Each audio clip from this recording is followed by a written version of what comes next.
बहुत कम लोग जानते हैं कि अयोध्या की जिस भूमि पर आज राम मंदिर खड़ा है वह साधारण जमीन नहीं है। कहा जाता है कि त्रेता युग में जब भगवान राम का जन्म हुआ था, उसी क्षण धरती के उस स्थान ने एक विशेष शक्ति को अपने भीतर समेट लिया था। ऋषि वशिष्ठ ने उस समय राजा दशरथ से कहा था, यह भूमि केवल जन्मभूमि नहीं, यह भविष्य की रक्षा करने वाला केंद्र बनेगी। इसी कारण जन्म के तुरंत बाद वहाँ एक विशेष शिला रखी गई, जिसे सामान्य आंखें नहीं पहचान सकती थी। शिला को न तो हटाया जा सकता था, न नष्ट किया जा सकता था। मान्यता है कि वह शिला आज भी मंदिर के गर्भगृह के ठीक नीचे सुरक्षित है। समय बदला, युग बदले, आक्रमण आए, सत्ता बदली, मंदिर गिराए गए, लेकिन आश्चर्य की बात यह रही कि उस स्थान की आत्मा कभी पराजित नहीं हुई। कहा जाता है कि जब भी कोई शक्ति उस भूमि को पूरी तरह नष्ट करने की कोशिश करती, उसी रात अजीब घटनाएं होने लगती थीं। कभी काम रुक जाता, कभी भय फैल जाता, तो कभी किसी अनदेखी शक्ति का अनुभव होता। संतों का विश्वास है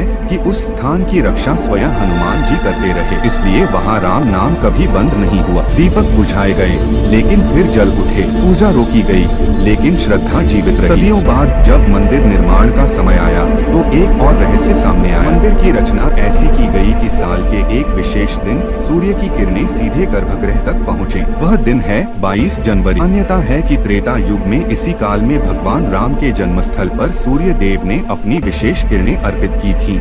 आज हजारों साल बाद वही क्षण दोहराया जा रहा है। कुछ संतों का कहना है यह केवल मंदिर का निर्माण नहीं है, यह उस शक्ति का पुनः जागरण है जो सदियों से शांत थी। इसीलिए 22 जनवरी को सिर्फ मूर्ति की प्राण प्रतिष्ठा नहीं होगी, बल्कि उस भूमि में छिपी हुई दिव्य चेतना भी जागृत होगी। और यही कारण है कि राम मंदिर को सिर्फ एक इमारत नहीं, बल्कि युग परिवर्तन का संकेत माना जा रहा है। कहते हैं राम लौटे नहीं हैं, राम तो कभी गए ही नहीं, वो हमेशा यही थे, इस भूमि में, इस विश्वास में और हर उस हृदय में जो आज भी कहता है जय श्री राम।